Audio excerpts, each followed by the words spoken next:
guys? Welcome to Ring the Damn Bell. Of course, tonight is Wednesday Night Dynamite. We're going to be doing a recap of this show, and man, do we have so much to talk about with Dynamite. Let me start by introducing my co-host, the wrestling enthusiast, Mark. What's going on, brother? Not much, Brody. You? Man, I'm good. I'm good.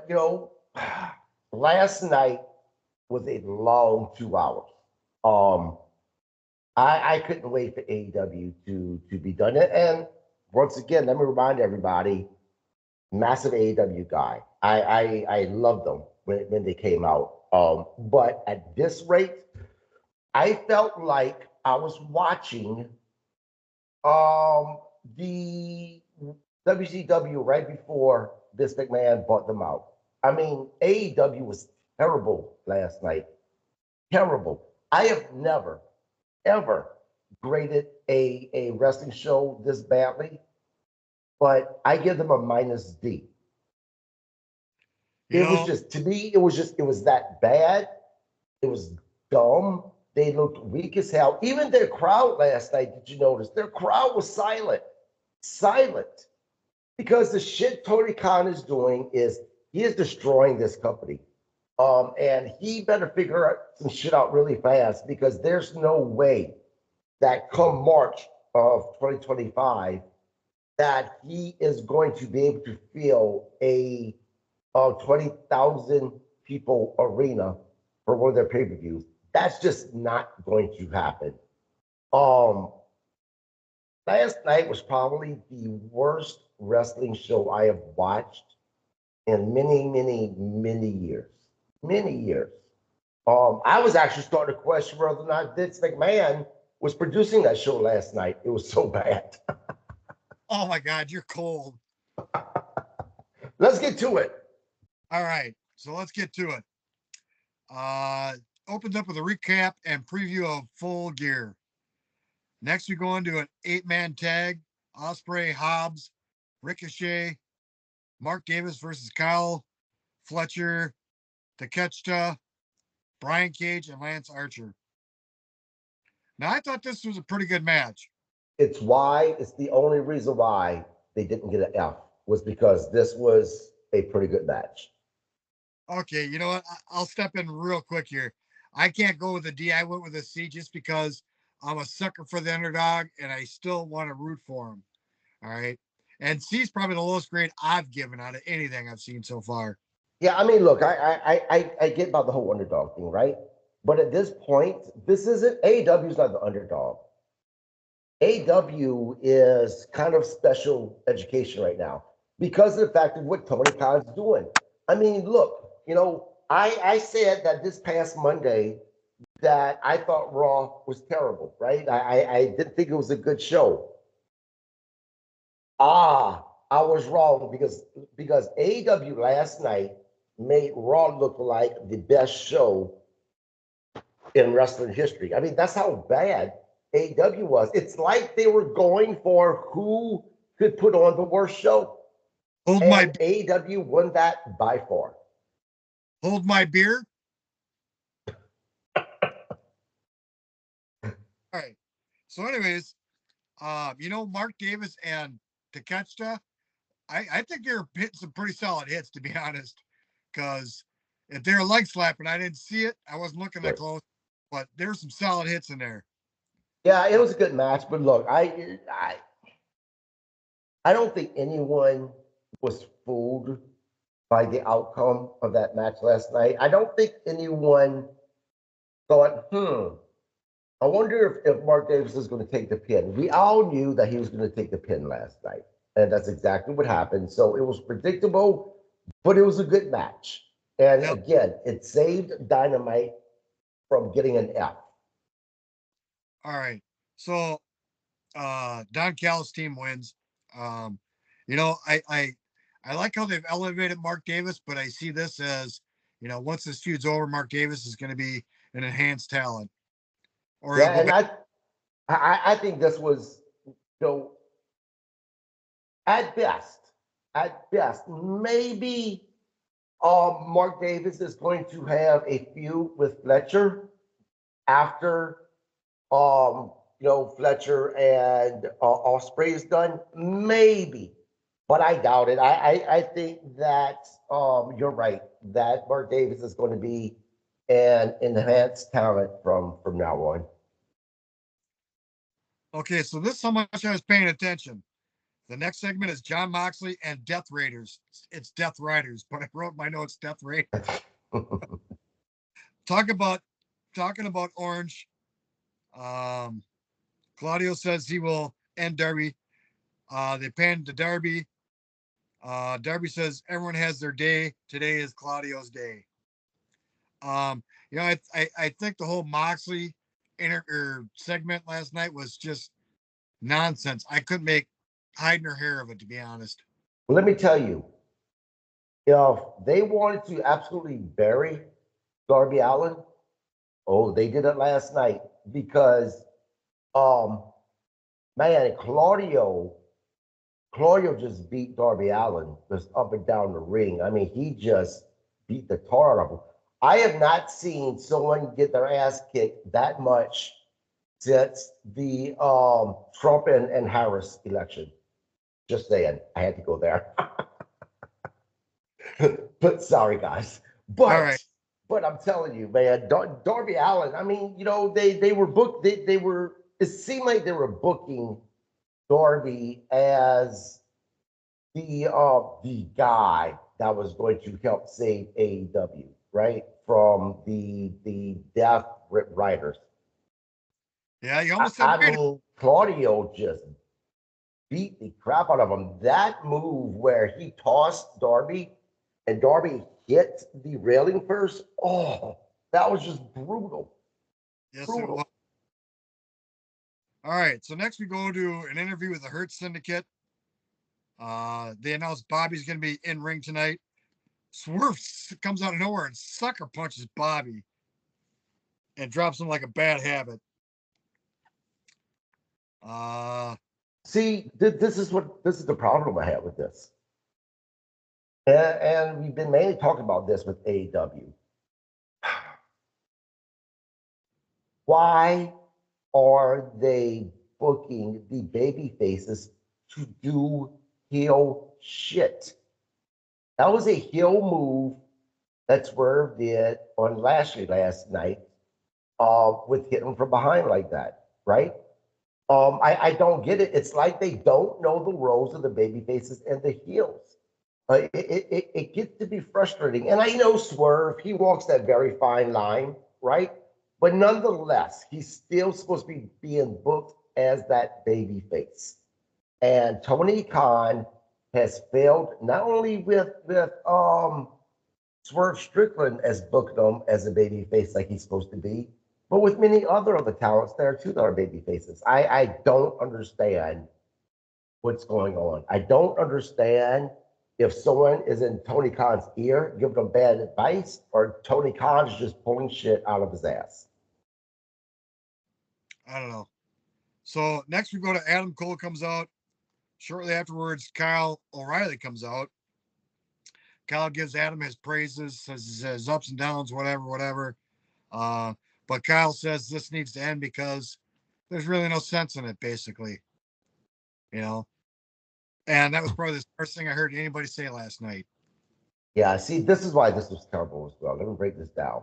One, let's go back to last week, O'Reilly, when he came in to help Adam and who was Rowdy. Who's that? Rowdy. Yeah. So he came in, and of course he refused to shake Copeland's hands last week and just walked away from him. Tonight, he talks about how great friends him and Adam Copeland is. You see, there's no consistency. It's like, well, we're great friends, but yet I'm still treating you like shit type of a thing. And I'm gonna doubt you, by the way. Um, Again, it's terrible. And the whole way they have booked this feud, where supposedly it was going to be Copeland and Roddy and MJF, and then of course not Copeland, Adam, Cole. Cole. God damn it. Adam Cole, right? Not Adam Copeland. Adam Cole. There's too many diffs of the same names, too. That's another bitch of mine. We'll get to that later. But Adam Cole, they had him beat last week. So now it's just going to be MJF and Rod, right? And the problem with that is, who cares? This is not a main. I said this last week. This is not a main event match. I really hope they have something good up their sleeve for this match tomorrow. And I know we're going to get to MJF here, but this is how bad it was. Even MJF last night sucked. His promo sucked. I mean, again, it was just terrible all around. All right. So next we go to Orange backstage. So he's gonna make an example of Yuta. The conglomeration comes out and offers to back Orange. Orange makes them promise to stay back. Next, we go in ring to Chris Starlander versus Shahida. Starlander wins. Monet comes out talking smack. Sends Camille in sends Camille in the ring with her arm in a sling. Okay, going through that quarter-inch wall last week. Hold Monet on. Monet tries to jump Chris and gets dumped. Again, another terrible segment. Um, we know that Monet and her bodyguard, if you will, they're working on Monet turning on her. That's to be a feud. It's just painfully obvious. Uh, Statlander is not going to lose, or it's not going to get the title at the pay per view. Monet's going to keep it. Why? I don't know. Um, what? Let me ask you this, Mark. Monet, whenever she was the boss in WWE, she seemed to be so much better than she is now. Why do you think she's to the point that it's just, is it her booking? Is it her? But it's bad. It's just bad. I think I think in WWE she had an ego, but I think they kind of reined it in a little bit. I don't think AEW reins in her ego. And I'm sorry, but her ass is writing checks that she can't cover. Yeah, she just once again made a statement that she knew that she was always destined for greatness, and that she is the dressing room or the locker room leader of the women's division. I'm like, give me a break. It's To oh me, man, to me, there's no money in the bank account. no, no. It like I said, it's terrible, and whatever's happening, I wish that they would just fix whatever's happening, because I think I said this a couple of weeks ago, and I'll I say it again. Was that? think she believes her own hype. Yeah, absolutely. But AEW in general, and again, I'm going to repeat what I said a couple of weeks ago. If if Khan did not have the amount of money accessible to him, AEW would not be in business right now, because it has gotten that bad. Yeah. All right. So next we go to MVP and Shelton finding Swerve. They took a couple cheaps out on him and left him for, I don't want to say for dead because they just left him. Right. All right. So then we got a Jay White and Adam Page vignette talking smack to each other. Again, didn't excite me. See, I actually enjoy this segment. Maybe it's because everything else was so bad that, you know, but I didn't mind this. Now don't get me wrong. I hope that after Saturday at this pay-per-view, this feud's done with, because it needs to be done with. I don't think you're alone by saying that this didn't excite you. Um, it didn't excite me, but I didn't hate it either. But again, it could be because of just how bad the rest of the show has been. Okay. The rest of the night, you're Nia Jax. But what? The rest of the night, you're Nia Jax. I don't like you. I don't dislike you. So you're Nia Jax the rest of the night, buddy. Look, I would have taken a Nia Jax segment last night for 2 straight hours over the crap that AEW had on. And this was their go home show. That's how bad it was. That's harsh. All right. So, anyways, we go to Bobby Lashley in a 2-on-1. The only highlight of this was Cheeseburger. And Exactly what I'm talking about. Why?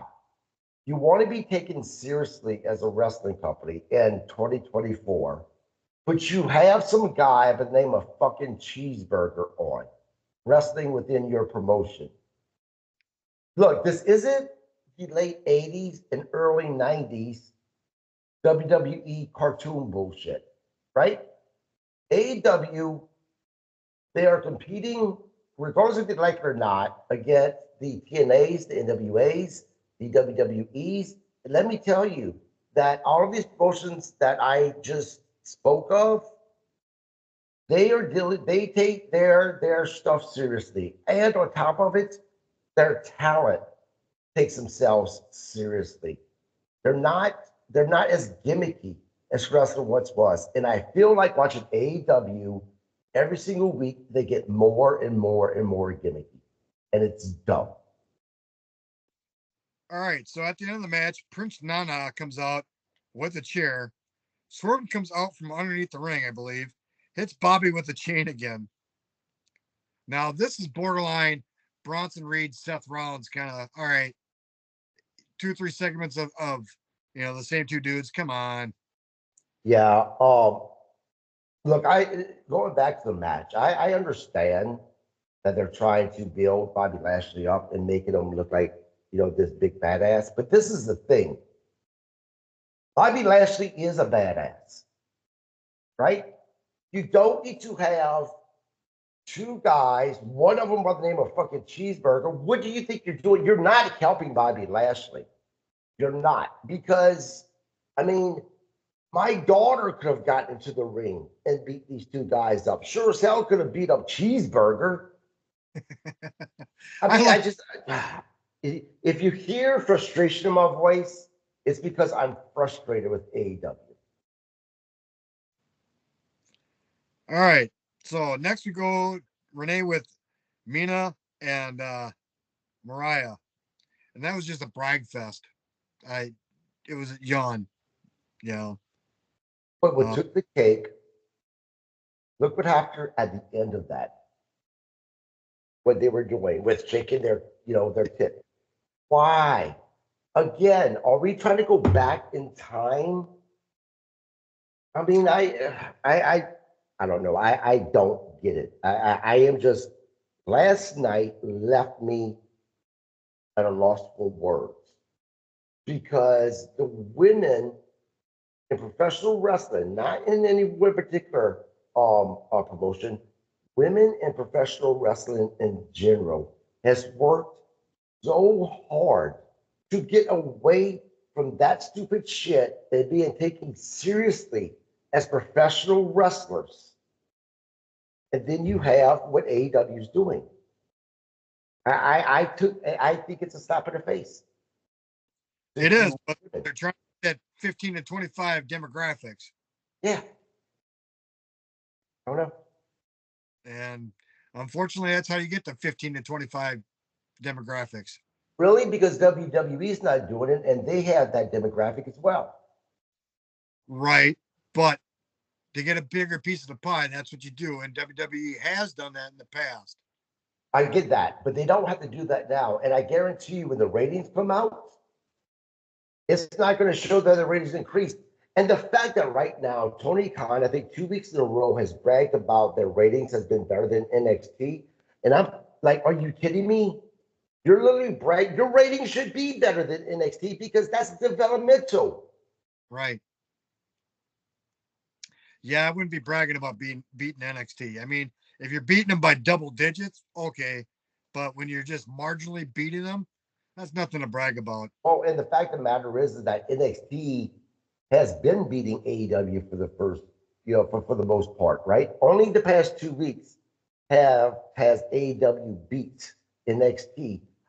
One, again, that's developmental. So you should be beating them because you have guys that are veterans in your promotion versus these, you people, right? Secondly, you've only beat them 2 weeks in a row. I wouldn't be bragging right now. Right.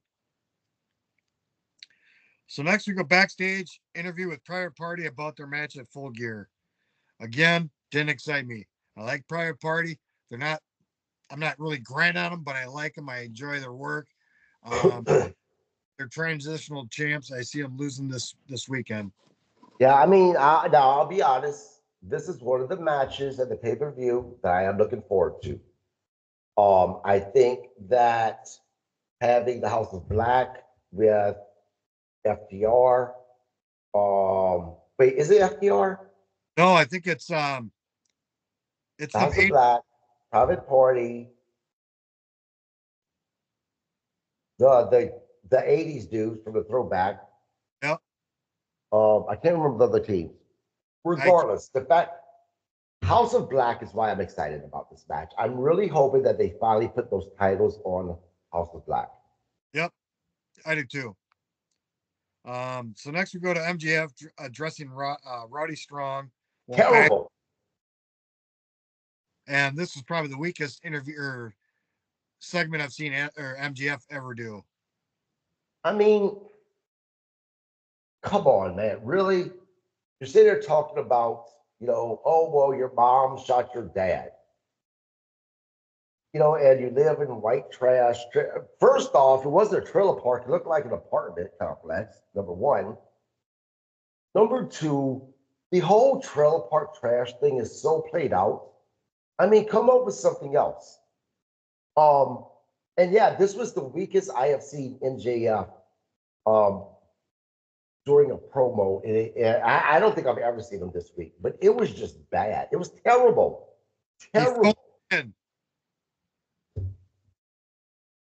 Quite simply, he phoned it in. Yeah. All right. So next we go to interview with Big Justice against QT Marshall. Who the fuck was this? Huh? So wait, that wasn't QT Marshall. No. He's talking about his match with QT Marshall. Right. I'm saying, who is this guy? They say talk about how he never got it. It's been 20 years or something since he's been in the ring. I don't recognize this guy. I don't know who the fuck this person is. And Mark, don't forget, your sound doesn't come through if I'm talking, vice versa. Let me finish this and you can talk. And the kid or whoever that was with him, I have no idea who these people are. And on top of it, it was terrible. Again, another terrible segment. Yeah, I put my notes. I'm like, who is Big Justice? And the kid next to him, no idea. Been watching wrestling for, I don't know, 40 some years. No idea who this cat is. Don't know. And I'm sure that they may be someone who's going to watch this who is a big indie type person. Oh, you call yourselves fans? You don't know who that is? No, I don't know who the fuck that is. Sorry, guys. I don't know. And I enjoy the indie scene, right? But I only have available to me what's available in my area when it comes to the independent. So unless it's on TV, and if this guy is a big name in the independent scene wherever, cool for him. But the average fan won't know who the fuck he is. Okay, well, if he hasn't been in the ring in 20 years, right? He might have been like some sort of Ring of Honor star, and going back 20 years ago, I don't think I watched much of Ring of Honor back then. But even so, I don't think he's ever been in WWE. If he has, I don't recognize him. Unless it's Tatanka, and I don't think it was Tatanka. No, that wasn't Tatanka. You know what? Hold on. I'm going to do my due diligence and my job as a podcast host, wrestling podcast host, to find out who this guy is. Give it by Big Justice, right? Yeah, I think so. We should have done that before the show. Yeah, I know, but this is how little I gave a fuck. I just had to take the shot. Sorry. I mean, it's true though. So Big Justice AEW debut, bunch of YouTube shit. Are you kidding me? Who is Did it? you not? The TikTok sensation, AJ Buffimo of the Costco guys will make his All Elite Wrestling debut with his son, Big Justice, by his side when he takes on AEW star QT Marshall as part of AEW Full Gear. This match was made official several weeks ago when AJ signed a one-match contract with AEW and challenged Marshall, who has known for more than 20 years during their time on the independent wrestling scene, to face up a fucking TikTok star who hasn't wrestled in 20 years. What the fuck? This is the type of stupid shit that I'm talking about that's going to sink AEW. All right. Well, let's move on because I'm irritated. So next we got Roderick Strong comes out, talks about his past and basically how you earn your strike, and how MGF was just handed everything. Again, Didn't terrible. I don't think there was one segment where people were talking where it drew me in. It was all just nonsense. Mark, there wasn't one segment that the live crowd was drawn in. Like if there was any time, or you know how WWE at times would use that audience filter or whatever it is for applause or to make the crowd louder boos. If if there was any time that something like that was needed, it was last night because the crowd was just sitting on their hands. Every now and then they would make some noise, but they looked as horrified and as bored and as frustrated as I did. Yeah, no, it was, and I hate bashing on AEW, but man, it was just ugly last night. All right, so recap of Daddy Magic and Daniel Garcia kidnapping Jack Perry. They kind of went into further detail. It pretty much they pretty much left him in, I don't know, a warehouse and walked off. This Again, this whole thing, I mean, just the conversation that the scapegoat and Garcia was having amongst one another. I mean, it was dumb. I wanted to go and shake both of them and tell them you've been watching too many Bruce Willis movies or too many action movies. Like this isn't a any type of a conversation that two men would be having, with one another. yeah, Um, I honestly I don't know. Again, I wish I could use another word for terrible, but that's the only thing that keeps coming to my mind. uninteresting. Terrible. Yes, it was very uninteresting.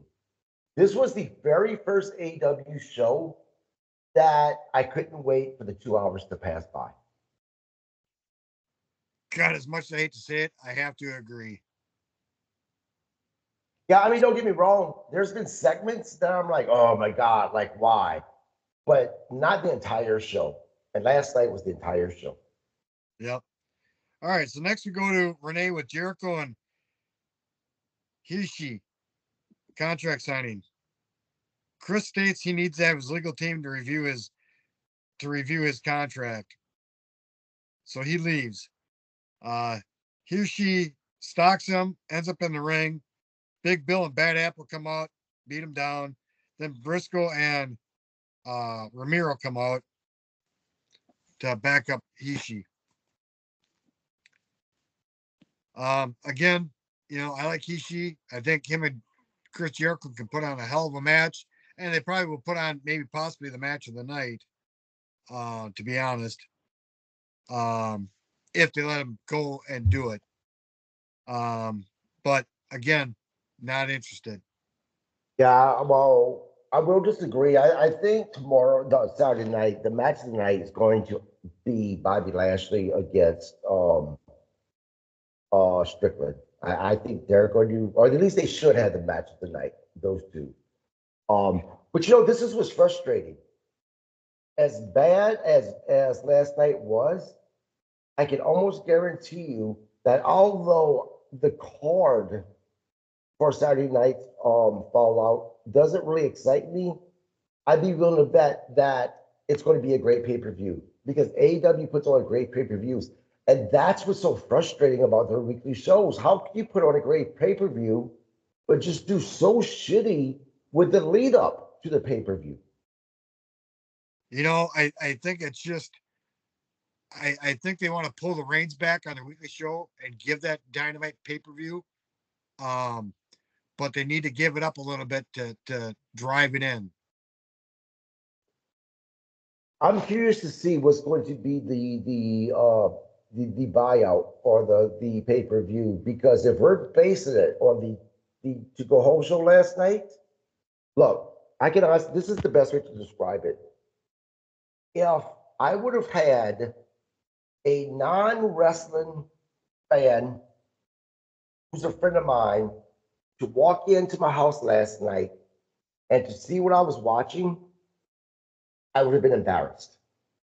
I truly would have been embarrassed because AEW needs to put on the type of shows that when people are flipping through the channel and they see AEW on and something about it is going to catch their attention and make them stop to watch, to turn them, even if it's just a casual wrestling fan, right? Last night was an embarrassment. I would be embarrassed to admit that I was a wrestling fan last night. You know what they need to do? They need to steal from the WCW. All right. I think And they have. That's why they were doing so bad. hold on. Follow me here for a second. Okay.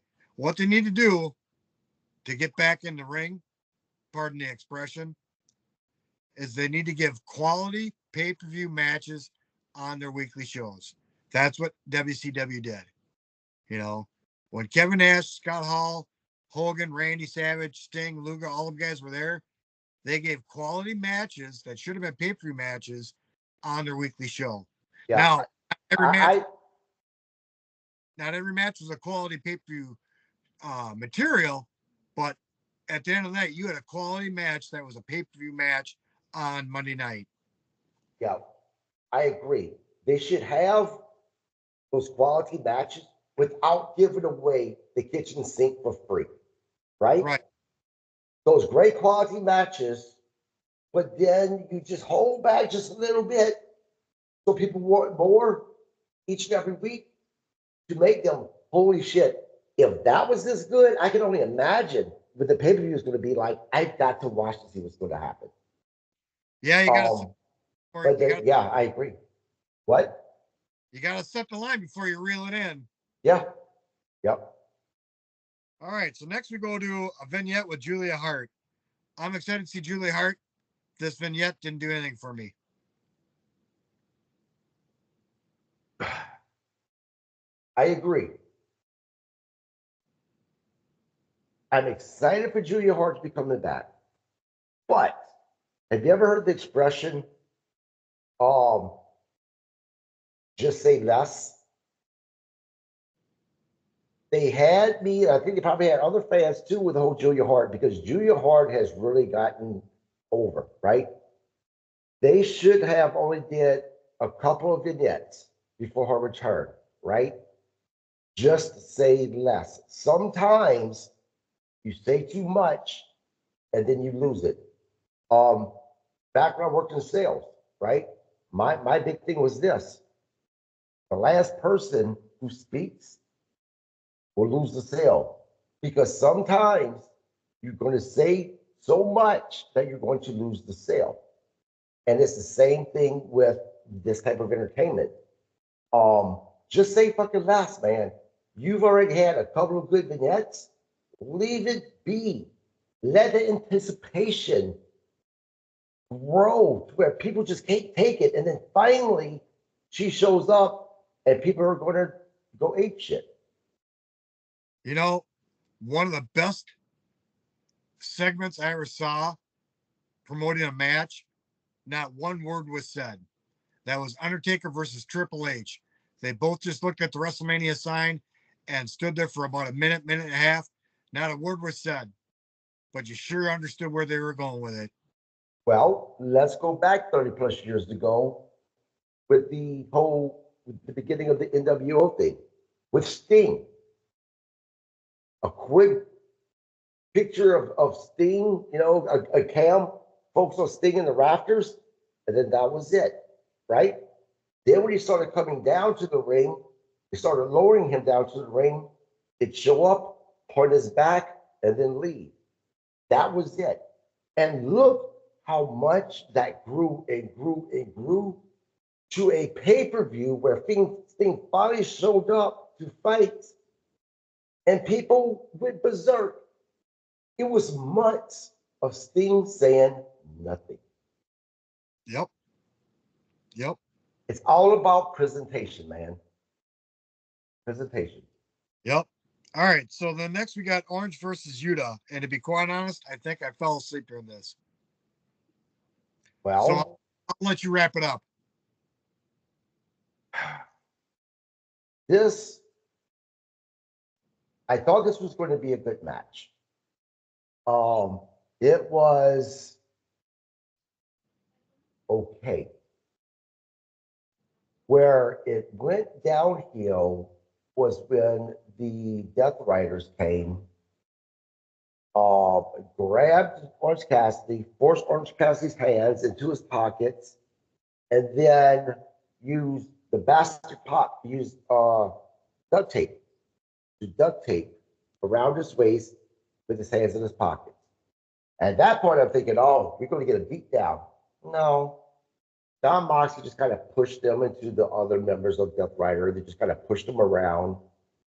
And what does Orange Cassidy do? He does this little low kicks. And I'm like, are you kidding me? You're trying to promote a match that's going to be this crazy, possibly very violent match because of Moxley, right?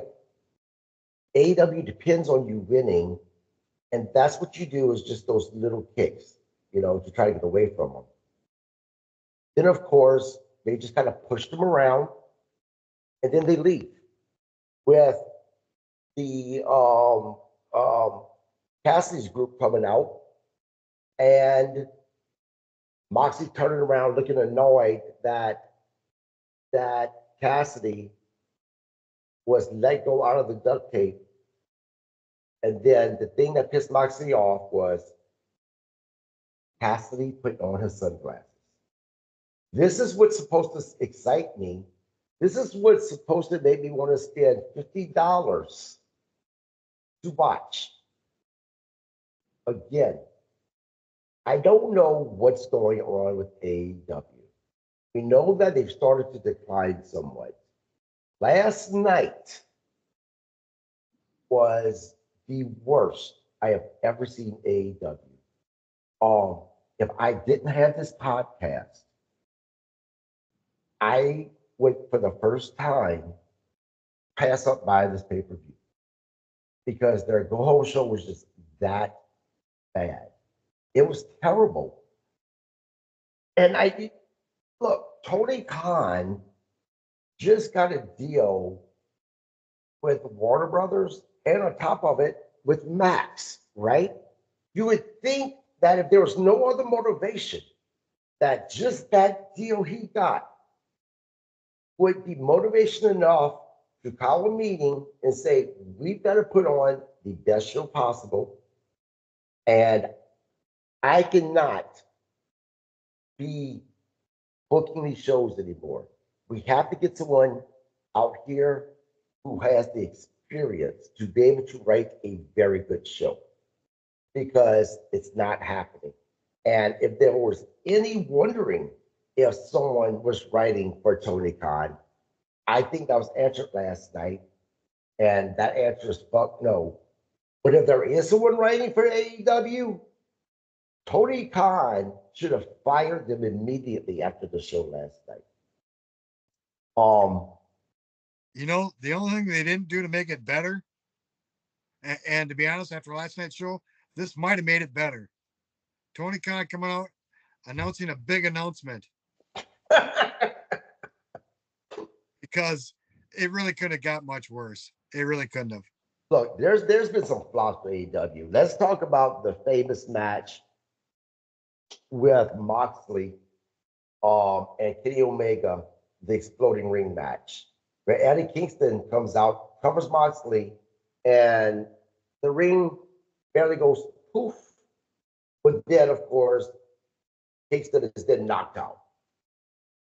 Now they explained it that it was his anxiety, whatever. But last night made that fuck up look like that wasn't a fuck up. I'm sorry, look, again, and I know that there's hardcore AEW fans, and any of them should watch this. Oh, you're just a WWE guy, fuck you, blah, blah, blah. No, I am telling you the truth. And if Tony Khan does not fix his product, then his product is going to go bye-bye eventually. Yep. Because you can have all the money in the world. If you're not throwing eyes on your product, if you're not putting asses and seats in your product, it's not going to make it. It's not going to make it. And again, I am an AEW guy. I used to love AEW. I was excited. AEW made me excited to watch professional wrestling again for the first time in a very long time, right? But let me tell you, something happened on the other side. And that's Vince McMahon went bye-bye. And AEW, and Triple H was able to start doing the type of shows he wants to do. And I started to become excited about WWE again. This is not the time for Tony Khan to get complacent and just say, we'll figure it out. No. I get that AEW and WWE, you can't really compare the two, right? Because WWE's been around for such a long time, versus AEW, who's going through growing pains. But at the same time, they're still both wrestling promotions. And if AEW doesn't get their shit together, our podcast might just start only covering Raw and possibly TNA or NWA, because that's how bad it is. I mean, they got to get it under control. I'm telling you, Mark, if you go to Peacock and go dig in the WWE vault, you go back and watch the last month or so of WCW, and you're going to be like, holy shit, yeah, they're right there where WCW was at whenever WCW was going away. I joked earlier and said that it looked like Vince McMahon may have been producing AEW. I'm going to take that back. You know who looked like who wrote and did produce AEW last night? We're going to get a lot of hate, but I'm guessing Vince Russo. Vince fucking Russo. That's exactly what it looked like. That looked like the type of garbage trash that Vince Russo would have wrote last night. The only reason why I know it wasn't Vince Russo, because if it was Vince Russo, he would have had to get on camera last night. But I'm telling you, I kept on watching for the Pope from hell to happen last night. If Jeff Jarrett and Hulk Hogan would have came out last night, I'd be like, holy shit, we're back in WCW days. I mean, it was just that fucking bad. And last night proved that everything Jim Cornette has been saying, Jim Cornette may just be onto something. Yeah, unfortunately, you're right. I mean, we'll see what's going to happen at the pay-per-view. And, part of me is kind of hoping that they're just trying to get through the rest of the year, as starting in January, where the Warner Brothers deal was going to, really start. And the whole thing with Max, they're going to start doing the simulcast, right? That's whenever they're getting ready for that. And that's when they're really going to pump up things. And we're going to get back to AEW that we fell in love with. Because if that doesn't happen, I'd be willing to bet that 5 years from now, they're not going to be around. They're not going to get another 5 years. And if they are, they're going to be about the size of NWA. Yeah, they're going to have YouTube fucking shows. So, but guys, that was the recap and the bashing Wednesday Night Dynamite last night. And look, if any of you get pissed off, I'm sorry. I'm not going to um, talk a bunch of fluff if fluff is not deserved, right? I am a professional wrestling fan. That means WWE, AEW, TNA, NWA. I love professional wrestling. But let me tell you, if they want my money, if they want me to spend $50 on their pay-per-views, then they better get better because this is the type of shit that I don't want to watch. I So, you bet got anything, man? I bet you they lost 30% interest last night for the I pay-per-view. wouldn't doubt it. I want to see their ratings. I'm curious to see their ratings. And I know ratings don't mean anything. The fuck they don't. No, I got nothing. I'm disappointed. The only thing that kept me going last night was the hopes that the next segment was going to be better. That was the only thing that kept me going. Yeah, I agree. I agree. But here we are. So, guys, be watching for us Saturday for Friday night SmackDown. We're going to be doing a recap Friday, and then Sunday we'll be doing a recap of the pay per view Fallout from AEW. See if there's any big surprises. See if they're going to make up to us what they were lacking on Wednesday. See if any new storylines are going to arise that is going to really catch our attention. We shall see. My friend, what is it? Ring the damn bell. And believe me, last night I wanted to ring the damn bell. So you all have a great night, and we'll be talking to you guys on Saturday.